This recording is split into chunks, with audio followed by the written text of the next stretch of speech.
Welcome friends, philosophy की दुनिया में आपका बहुत बहुत स्वागत है। एपिक्यूरियस पेटू भोजन प्रेमी। जैसा हमने देखा, सुकरात की जिज्ञासा यही थी कि एक मनुष्य अच्छा जीवन कैसे जी सकता है। उसके प्रयास का सिनिक्स स्टाइक्स दोनों ने ही यह अर्थ लगाया कि मनुष्य को भौतिक विलासिता की चीज़ों से स्वयं को मुक्त करना है। किंतु सुकरात का एक शिष्य एरिस्टिप्स भी था। उसका विश्वास था कि जीवन का लक्ष्य सर्वाधिक संभव इंद्रिय भोग प्राप्त करना है।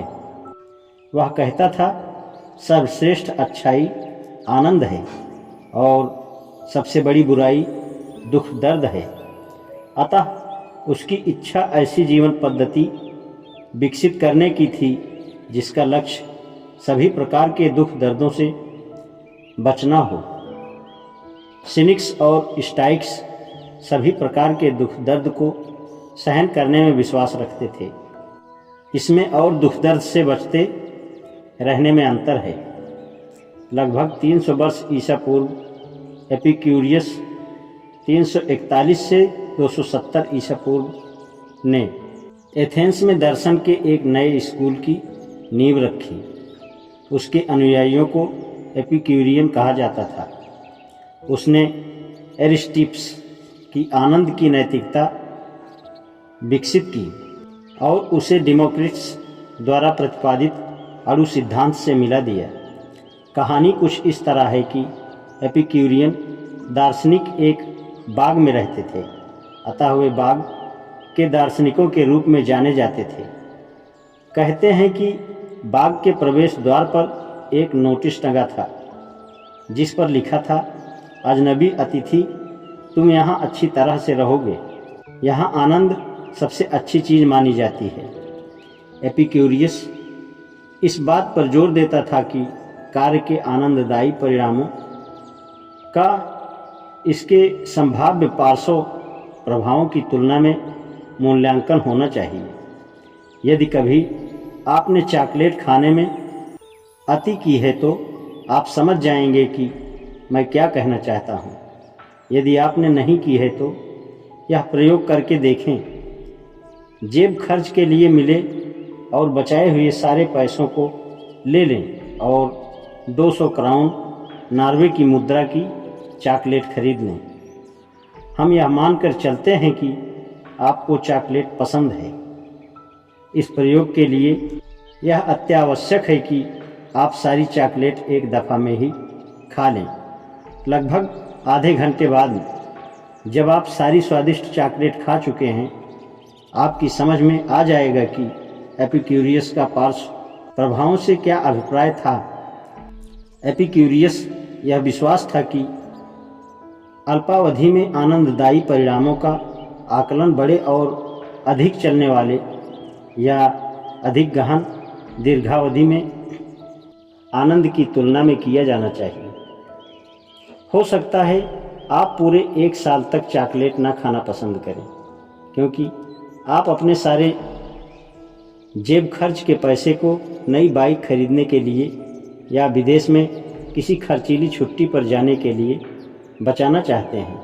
अन्य जानवरों से भिन्न हम अपने जीवन में अनेक योजनाएं बना सकते हैं। हम में आनंद गणना करने की क्षमता योग्यता है।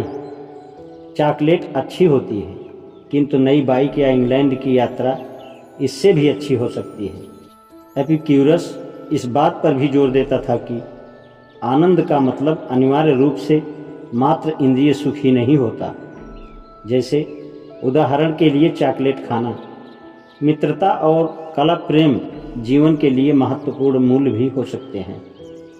इनके अतिरिक्त जीवन का आनंद उठाने के लिए पुराने यूनानी आदर्शों के अनुसार आत्मनियंत्रण, सहनशीलता और शांति की भी जरूरत होती है। इच्छा को कम करना जरूरी था और शांति दुख दर्द सहन करने में हमारी सहायक थी। देवताओं का डर अनेक लोगों को एपिक्यूरस के बाग में लाया। इस संबंध में डेमोक्रिटस का अणु सिद्धांत धार्मिक अंधविश्वासों से निजात दिलाने में उपयोगी था। अच्छा जीवन जीने के लिए मृत्यु के भय पर विजय पाना कम महत्व का नहीं था। इस लक्ष्य को ध्यान में रखकर एपिक्यूरस ने डेमोक्रिटस के आत्म अणु सिद्धांत का प्रयोग किया।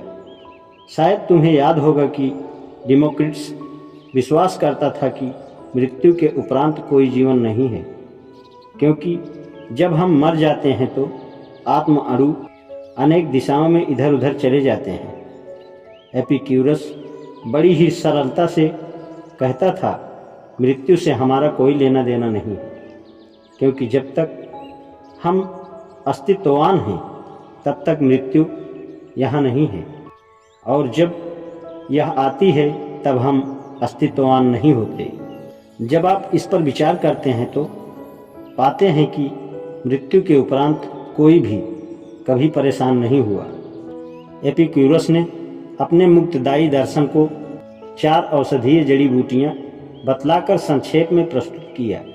देवताओं से डरने की जरूरत नहीं, मृत्यु की चिंता करने की जरूरत नहीं।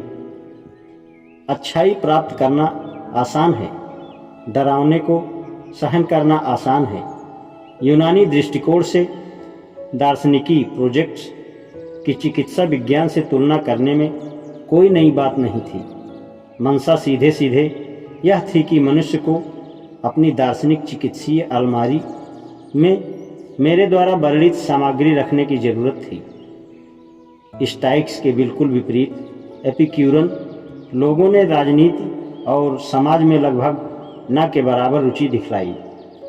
अलग एकांत में रहो, एपिक्यूरस की सलाह थी। हम संभवतः उसके बाग की तुलना अपने आज के कम्यूनों, मादों या अड्डों से कर सकते हैं। हमारे इस समय में ऐसे बहुत सारे लोग हैं जिन्होंने समाज से दूर सुरक्षित एकांत स्थानों में रहना पसंद किया है। एपिक्यूरस के बाद अनेक एपिक्यूरनों ने निज की मौज मस्ती पर बहुत अधिक जोर देना शुरू कर दिया। उनका एक ही लक्ष्य था, इस यानी हर क्षण को जी भर कर जियो। आजकल एपिक्यूरन शब्द का नकारात्मक प्रयोग किसी ऐसे आदमी का वर्णन करने के लिए किया जाता है जो केवल आनंद मौज मस्ती के लिए जीता है। आज इतना ही, शेष कल। धन्यवाद।